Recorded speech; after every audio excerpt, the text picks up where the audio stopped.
우리 찐 여러분들 안녕하세요. 미용 성형에 대한 올바른 인식과 유익한 정보 드리는 닥터진입니다. 여러분들은 흔히 매몰법은 흉터가 없고 회복도 빠르지만 풀리기가 좀 쉽고, 절개법은 잘 풀리진 않지만 흉터도 많고 회복도 오래 걸린다, 이런 생각을 많이 갖고 계실 텐데요. 그러다 보니까 웬만하면 흉터가 없고 회복이 빠른 매몰법으로 하고는 싶은데, 이게 또 쉽게 풀릴까봐 그건 걱정이 많이 되시잖아요. 여러분들의 이런 걱정들을 눈치 빠르게 캐치해서 매몰법의 장점은 그대로 유지한 채로 쉽게 풀리지는 않는다는 점을 마케팅 포인트로 세상에 많이 알려지게 된 수술이 바로 자연유착법인데요. 여기서 잠깐! 여러분들 큰맘 먹고 모처럼 쌍꺼풀 수술 좀 해보려고 하는데 인터넷이나 유튜브를 보면 이중매몰법, 삼중매몰법, 자연유착법 등등 뭐가 이리 쌍꺼풀 이름이 많고 막 뭔지 헷갈리고 도통 알아먹을 수가 없으시죠? 닥터진이 지금부터 여러분들 이해하시기 쉽게 아주 간단하게 정리를 해드릴게요.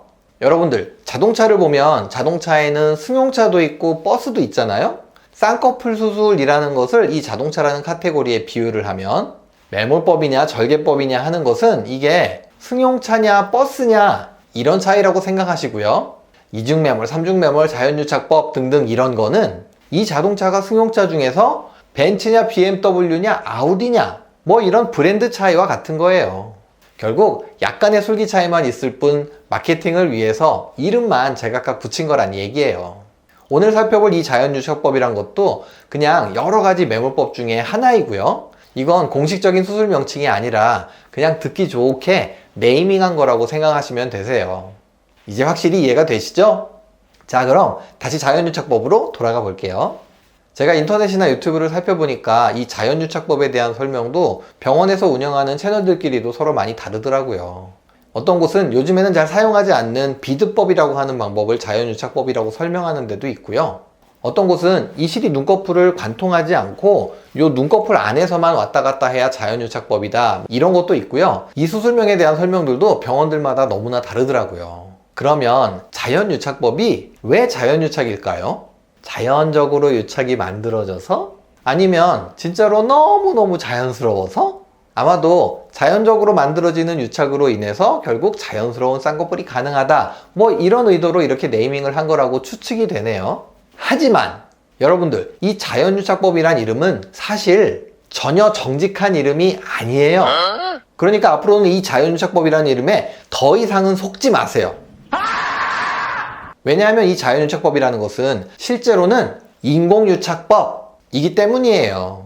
앞에서 자연유착법이 병원들마다 여러 가지로 다르게 정의하고 있다고 말씀드렸지만, 보편적으로 통용되는 이 자연유착법이라는 수술은 수술 시에 눈꺼풀에 만드는 절개창 밑에 조직을 조금 잘라내서 유착을 만들어주는 방법을 말하는 거거든요. 여기서 유착이라는 것은 서로 떨어져 있는 피부나 막 등이 염증이 생겨서 서로 들러붙는 것을 말하는데요. 이렇듯이 엄연히 절개창에다가 일부러, 의도적으로, 인위적인 인공의 상처를 내가지고 창상 치유 과정에서 발생되는 염증에 의해서 유착을 만들어주기 때문에 이것은 전혀 자연적으로 생기는 유착이 아니고요. 오히려 인공유착 매몰법 또는 유착형성 매몰법, 이렇게 얘기하는 게 진짜로 정확한 표현이에요. 그런 식으로 하면 절개법은 진짜 완전 레알 자연유착법, 이렇게 말하는 게 맞겠죠? 그런데 왠지 자연 이란 표현이 들어가면 더 긍정적이고 더 자연스러울 것 같고 이런 느낌이 좀 들잖아요? 이름이 어떻든지 간에 자연스럽게 수술만 잘 되는 방법이면 되는 거 아니야? 이렇게 생각하실 수도 있는데요. 자연유착법이 이렇게 유명해진 게 그 수술법이 진짜로 현존하는 제일 좋은 수술법이라서 닥터진은 절대 그렇게 생각하지 않아요. 고의로 일부 조직을 잘라내기 때문에 자칫하면 눈꺼풀 표면에 불규칙하게 함몰되는 흉터가 생기거나 염증 반응으로 인한 착색이 생길 수도 있는데요. 이런 함몰 흉터나 착색은 쉽게 사라지지 않고 눈에도 많이 띌 수 있기 때문에 무조건 이 자연유착법이 장점만 있다고 생각해서는 안 돼요. 그럼에도 불구하고 이 자연유착법이 이렇게 세간에 유행하게 된 것은 결국 마케팅! 특히 듣기 좋은 이름으로 고객을 유인하는 네이밍 마케팅 때문이에요.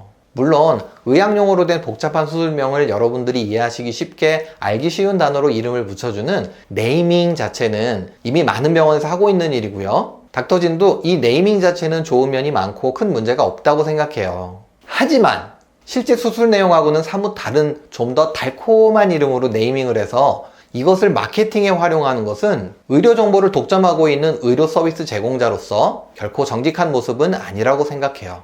이중매몰법, 삼중매몰법, 그 외 다른 많은 수술명들도 사실은 이런 식으로 그렇게 좀 띄워보려고 만든 거겠지만요.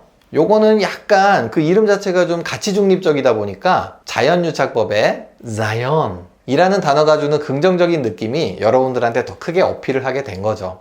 이 자연유착법이 유행하기 훨씬 전부터 닥터진은 굳이 눈꺼풀 조직을 제거하지 않고도 유착을 만들어주는 그런 방법으로 매몰법을 하고 있었거든요. 그런데 언젠가부터 닥터진한테 상담 오시는 분들도 이 자연유착법을 찾으시는 분들이 하도 많다 보니까 그런 자연유착법은 안 한다고 하면 그게 좀 이상하게 생각하시는 분들도 계시더라고요. 아, 이건 좀 억울한데? 이런 생각이 들어가지고 저희도 수술명을 자연유착법이라고 잠깐 했던 적이 있었어요. 그런데 제가 가만히 생각을 해보니까 앞에서 말씀드렸던 방법도 그렇고 원래 닥터진이 하고 있던 방법도 그렇고 엄연히 의도적으로 유착을 만드는 과정이 있는데 이걸 자연유착이라고 할 수 있을까? 이런 생각이 들더라고요. 그래서 닥터진은 그때 잠깐 이후로 더 이상 자연유착이라는 이름을 지금은 쓰지 않고 있어요.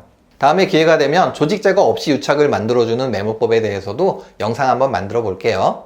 아마도 이런 비슷한 이유로 많은 병원들이 상담 오시는 환자분들의 압박에 못 이겨서 너도 나도 자연유착법을 한다고 하다 보니까 병원들마다 그 정의조차도 다 다르게 된 게 아닐까 그렇게 생각해요. 실제 이 미용 성형 바닥이 이런 식으로 돌아가요. 아무리 듣기 좋게 이름 짓는 네이밍 마케팅이 중요하다고는 하지만 실제 수술 내용과 동떨어진 너무 다른 이름은 소비자들에게 혼선을 줄 수 있기 때문에 한 번쯤 생각해 볼 필요가 있다고 보고요. 다음에 기회가 되면 이 네이밍 마케팅에 대해서도 영상 한번 만들어 볼게요. 자연유착법이 자연이라는 단어가 주는 긍정적인 느낌을 마케팅 포인트로 유명세를 타긴 했지만요. 이 수술명은 결코 정직한 이름이 아니라는 점, 또 확실한 것은 자연유착법이 쉽게 풀리지 않는다고 하더라도 결코 절개법을 대체할 수 없다는 거고요. 자칫하면 인공유착에 의해서 오히려 절개법보다도 더 눈에 띄는 함몰흉이나 착색이 남을 수 있다는 점은 쉽게 간과하지 않으시길 바래요. 저는 다음 영상에서 다시 찾아뵐게요. 그럼 안녕.